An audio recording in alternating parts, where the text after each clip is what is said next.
Tap water. It's a commodity we all take for granted, pure enough to drink without a second thought. But although this tap water is filtered to meet national water standards, it still has a very high mineral content. These minerals may be good for your health, but when it comes to cleaning windows, they're a bad thing. Applied to glass and allowed to dry naturally, minerals in tap water will remain on the surface of the window, causing spotting and watermarks. Pure water is water which has had these minerals removed. Technically, pure water has 0 parts per million, known as ppm, which means that it has no minerals, dust particles or chlorine left in it, and therefore leaves no deposit on your windows. There are 2 ways to create pure water.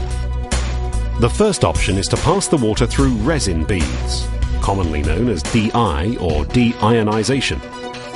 The resin attracts and removes the dissolved salts and minerals. This is cheap to set up, but the running costs associated with regular resin changes make it expensive long term. To reduce the amount of resin beads used by 90%, you can instead pass the water through a process called reverse osmosis, or commonly known as RO. Water is passed through a series of filtration membranes, which remove 90% of the dissolved particles and impurities in the water. Although the system setup costs are higher, reverse osmosis systems are cheaper to run and the first choice of most professionals. How often you need to change your resin or RO membranes will depend on the area in which you are working.